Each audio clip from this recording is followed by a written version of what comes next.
Hello and welcome to the Green 19 podcast. I'm Dominique Yates. I'm joined by Ryan Wood and Tom Silverstein. It's almost Thanksgiving. It's almost Lions-Packers matchup.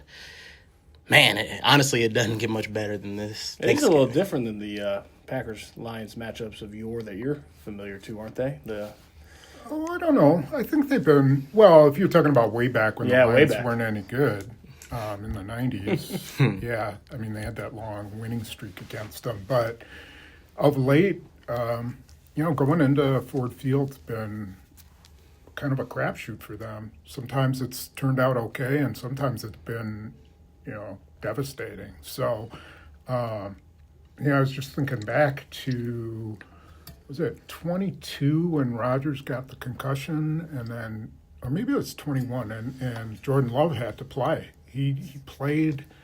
And I think they lost. I think. Yeah, they lost by like 2 points or something like that. It was a really close game. For like the 13th win, and then Matt LaFleur was really upset after because he really wanted, or maybe it was the 14th win, but it was a game that didn't matter for him. But the fact that Rodgers got a concussion was bad, but Love got to play and wasn't terrible, as I recall. That was the same game where David Bakhtiari played 27 snaps. Oh, yeah, that's right. And just wrecked his knee. Yeah, you're right. So this one's going to be interesting, too, in terms of toss-ups. I mean, at least me personally, if you had asked me about 3 or 4 weeks ago, how would I see this game playing out, or at least my prediction, I would have said, I think Detroit will win comfortably.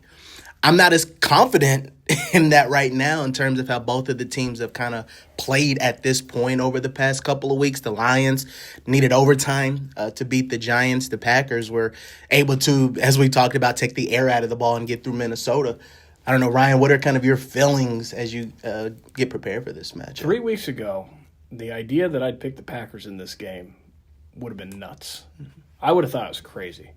And by no means am I confident either way in this game. Let's be clear. But I'm leaning Packers because of very little about the Packers. The Lions are very beatable right now. They are 3-3 in their last 6 games. In their last 6 games, they have not had 2 wins or losses in a row. They are up, they are down, and they're especially beatable at home. They lost to the Vikings, J.J. McCarthy, in Ford Field. The Giants took them to overtime in Ford Field. We spent all offseason talking about how, the Lions might struggle this year with 2 new coordinators. I don't think it should be a surprise that at 7-4 and very, very beatable, they've struggled with 2 new coordinators. It's been a theme for them all season. It's not the first time we've seen that. The 2023 Philadelphia Eagles struggled with 2 new coordinators. That happens. It is hard. And I see, bottom line, these are 2 really talented teams who have not played up to their potential. One of them is going to figure it out, and they're going to be a player in this NFC. The other might not. So that's how I see it. Yeah, I guess the big thing I look at with the Lions, just the injuries. Yeah. Right now, they're just some big blows and a lot of injuries that they've dealt with. So, again, that's also But they did better with that it. last year, right? They did. Same, even worse last year, and they just plowed right through it. It's hard to do every single season. Yeah, Spoon just kind of feelings. Well, if I'm on the other side, if I'm the Lions, I think the same thing about the Packers. Mm-hmm. They're just no doubt. Nothing they've done on their schedule tells me that they're anything to be worried about. No. So, except for beating the Lions week 1, but other than that, that was so long ago that I don't know that either of these 2 guys are factors in the NFC. We'll see. I mean, there's still a ways to go, and Chicago could prove to be one of those teams that, in its first year, like LaFleur went 13-3. They could wind up being that team, and both the Lions and Packers could be, fighting for second place. So, I don't know. It's 2 teams that, while they do have a lot of talent, they just aren't playing very well, either one. You mentioned Chicago, and I don't know where you are with them. I think you have to at least acknowledge 8-3. But they have played nobody. They have beaten literally nobody. And now they'll have a chance to change that, right? I mean, the Packers still get them twice. I mean, they'll be able to change that. But as I still look at this division, I do still look at it as Packers-Lions. We'll see if that changes or not. I would counter, who have the Packers beaten? They've beaten the Steelers on a pretty impressive Sunday night in Pittsburgh. So did the Bears. Bears beat against a backup quarterback, not Aaron Rodgers, at home, not Sunday night in Pittsburgh. A little different. They beat the Lions. They beat the Commanders when Jaden Daniels was healthy. I mean, I think the Commanders coming into the season very different than what they became. They've beaten some teams. The Bears have literally beaten nobody. I mean, look at their schedule. They have beaten no one. I'm not saying that won't change. Schedule, yeah. But I don't, like the Packers have the toughest remaining schedule of any team in the NFL. Yeah. And that's because they played a bunch of easy teams and they made it look hard. So I don't know. I'm not convinced Chicago won't stand up to their schedule. We'll see. I mean, they're certainly building confidence, and I don't think anybody thought, and I keep bringing back to LaFleur in 2019, that they were going to go 13-3. They didn't seem like that type of team, and they started out kind of struggling a little bit. So anyway, yeah. Again, that's what makes this part of the year for me. I've been looking forward to this stretch because this is the time where you'll see, will any team separate themselves from the pack? Will the Packers become the top in the NFC North? Will the Bears manage to do it? Will the Lions figure things out? This is what it's all about right now. So you have to be ready to go when there's so many interesting matchups here. But even when I look at the Packers offense getting ready for the Lions defense, it's intriguing because I talk to reporters from different teams every week, and on the Lions side, like I said, they talked about the offensive line and the defensive lines for the Detroit Lions just haven't been as dominant as in years past, and D-line, they just haven't really helped Aiden Hutchinson with the pass rush. It's just pretty much been him, and he hasn't had as much help. What do you think about just the Packers offensively preparing for this matchup with Detroit defensively? I mean, they still have good players, right? But in terms of a defense that hasn't been as dominant. It's the same question that we've been asking for a few weeks now, which is about the offensive line configuration. And the big question there is, will Anthony Belton be the starting right guard, or will they go Jordan Morgan? We'll see. And Spoon, you made the point after the game Sunday that it might come down to game plan. But I do think that offensively, they are going to want to do what they set their entire offseason schedule to, which is be that physical team that can come in and beat you up. That's what they're going to want to do. Anthony Belton gives them the best chance to do that. So I'm kind of leaning to be that way. The offensive line, for better or worse, it's all kind of started there this season with this offense. Right. It was much better against the Vikings. And, obviously they're taking the air out of the ball, but a really formidable defense coordinator, blitz scheme package, Brian Flores, Vikings defense, it was much better. Will that continue or not? That goes a long way here. Yeah. Spoon, just thoughts on Packers offense getting ready for this? I still think there's things going on in the offensive line that Detroit can take advantage of. Mm-hmm. And, Hutchinson, there's a lot of debate whether he's not the guy that he was or he's not playing like the guy he was, whether you need to double team him constantly. I think it's tough playing there for the Packers offensive line. It's going to be really tough for them just getting off the snap, and it's typically tough playing in an indoor place. I don't know. Last year the Lions were just devastated on defense, and they just came up with a great game plan and I mean, really, really beat the crap out of the Packers up front. And I don't know if they can do that this time around. I don't know. There's a possibility they get Marcus Davenport back, but that would help them a lot. They don't really have an edge guy to opposite Hutchinson. Mm-hmm. If they're missing Kirby Joseph, that hurts them quite a bit. I don't know what some of their, Terrion Arnold's coming back from a concussion. I think a lot of that matters.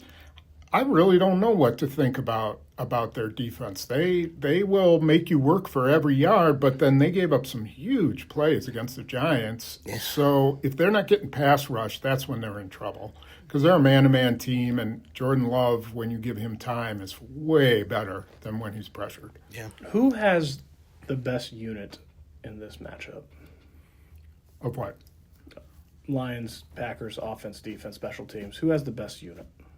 I think the Lions have the best offensive unit. Mm-hmm. I think they're tops. I mean, their numbers are hard to dispute. Now, in the last couple of games they've scored some points, but they haven't been as efficient. But man, they can be really explosive. I mean, they score a lot of points. They have a lot of big plays. Yeah, I mean, I think they lead the league in 20-yard plays or 40-yard plays or something like that. And if they're protecting Goff, then they're getting Gibbs going, they might be the best offensive team in the league. Would you take the Lions offense over the Packers defense? When they're right, when they're protecting, yes.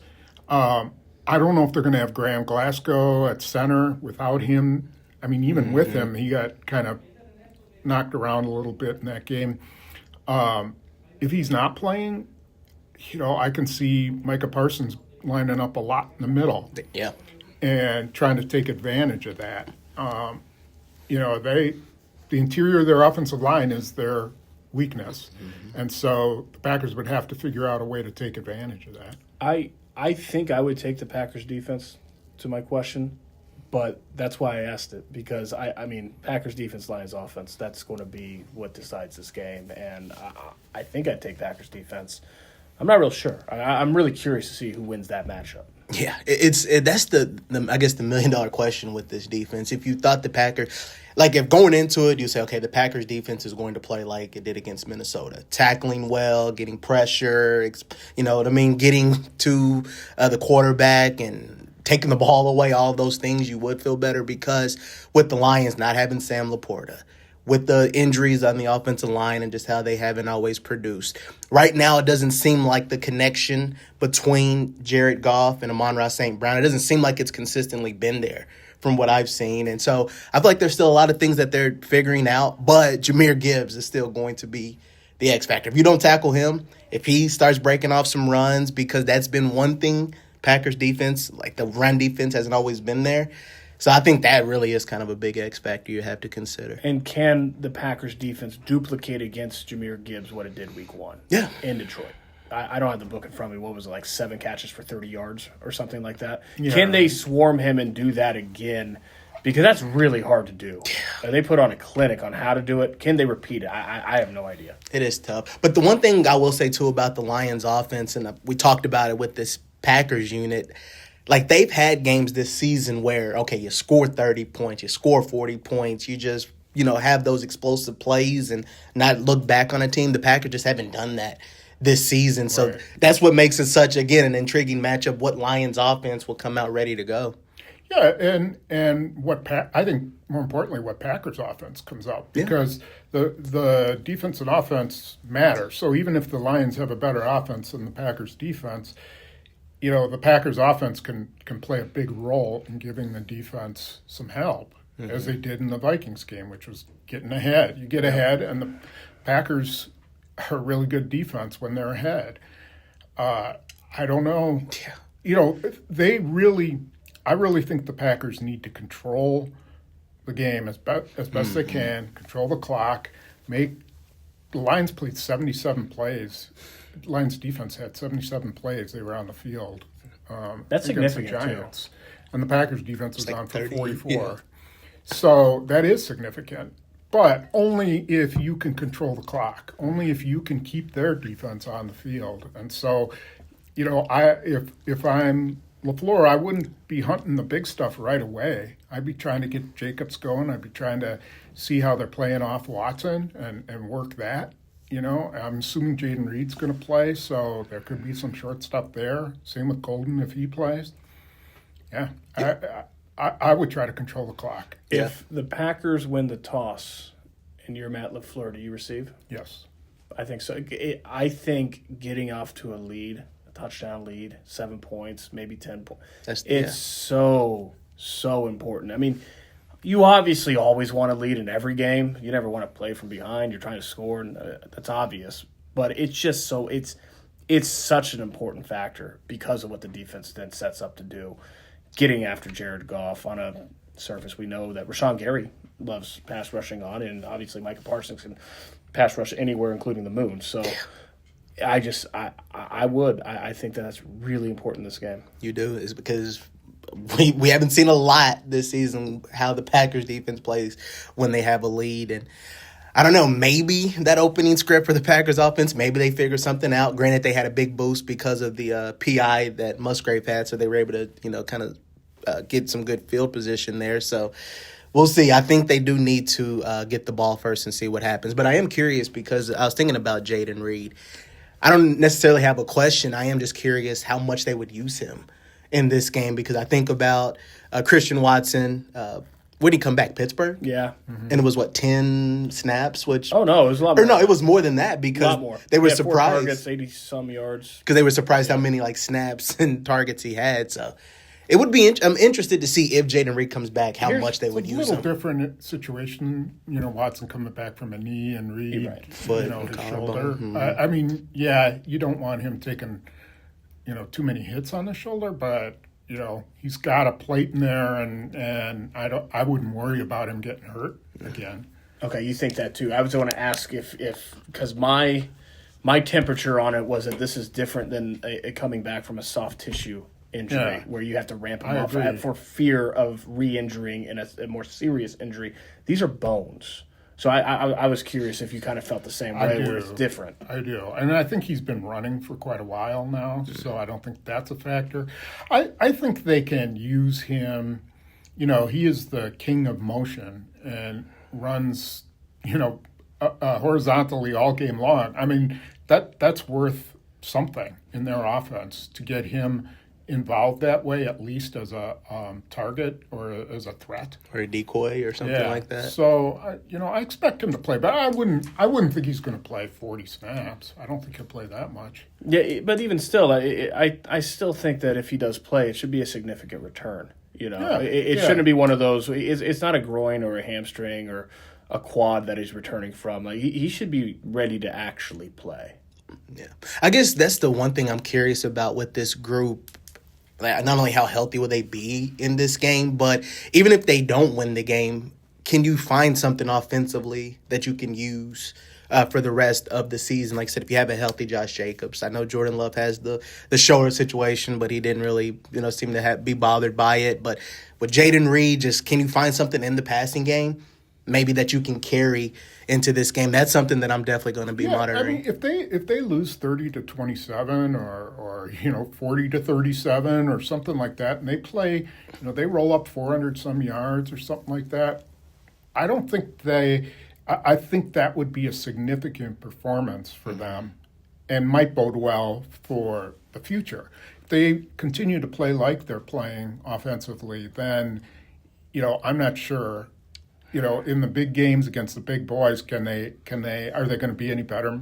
Probably not. Yeah. So I think this is kind of a little bit of a measuring stick for them. They'll be better as Reed gets back into shape and Golden does too. But I think this is a game where they absolutely have to show some signs that their offense is going to be a factor. Big part of it too is how much does taking 1 week off help Josh Jacobs?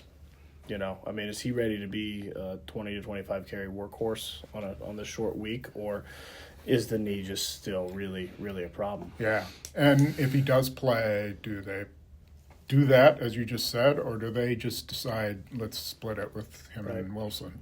Yeah, that was something I was wondering about, too. I guess that's the other big question, just with injuries heading into this game because of the short week, because you have Keyshawn Nixon with the stinger. You had Quay Walker, who missed the last game. Stinger. With the stinger as well. With Carl Brooks, you already were kind of thin from the D tackles perspective. I don't have the injury report on me, but it was just, a number of guys. Matthew Golden, Savion Williams was an estimated not participant in practice, though he did play.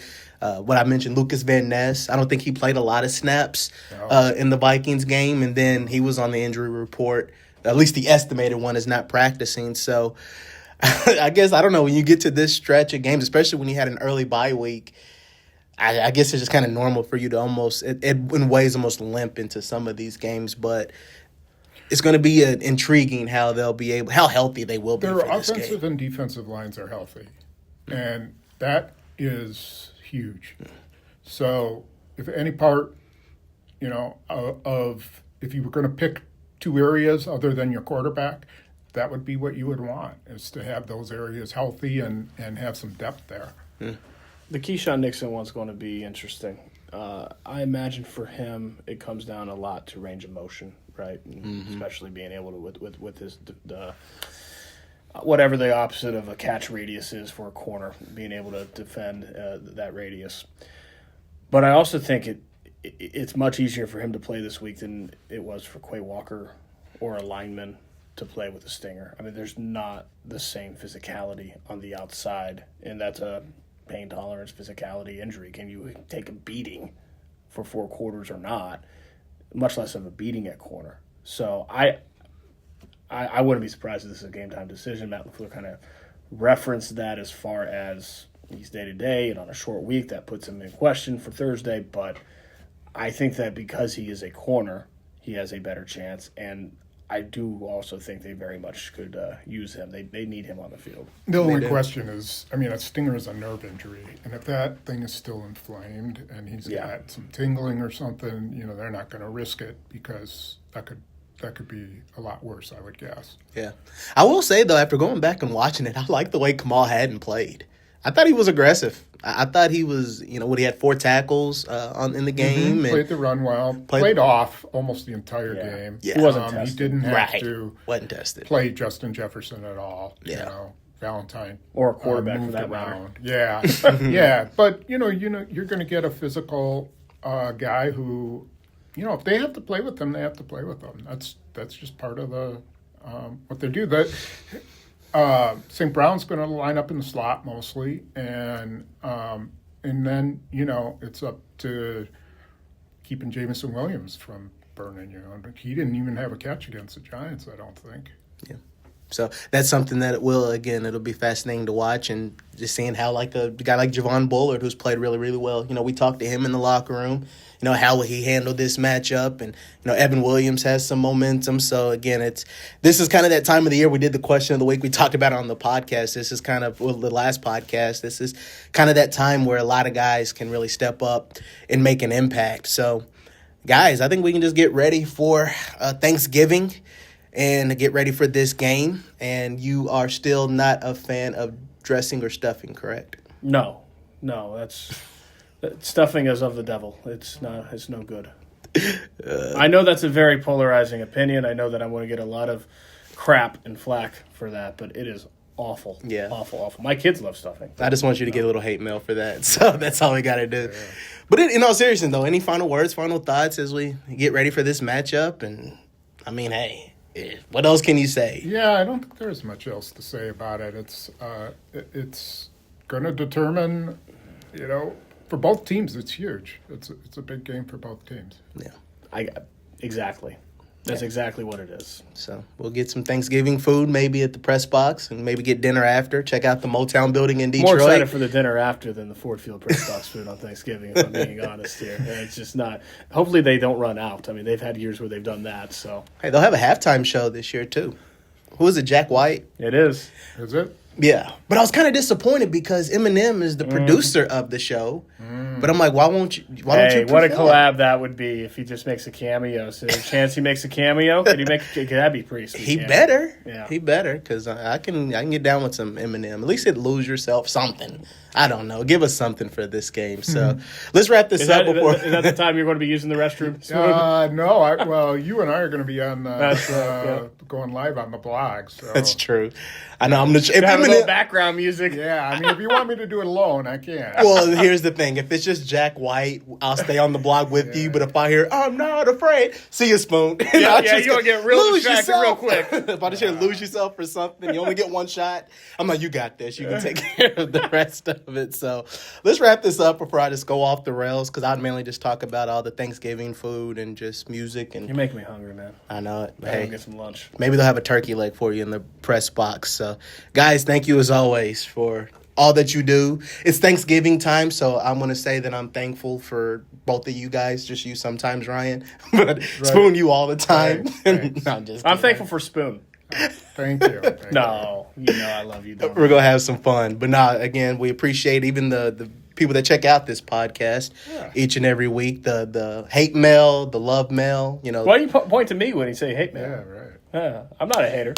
Thank you for listening. No. I'm a lover, not a fighter. That's right. No, but I really do appreciate it, guys. And thank you for checking out the Green 19 podcast. The Packers take on the Detroit Lions on Thanksgiving Day at Ford Field. For Ryan Wood, Tom Silverstein, I'm Dominique Yates.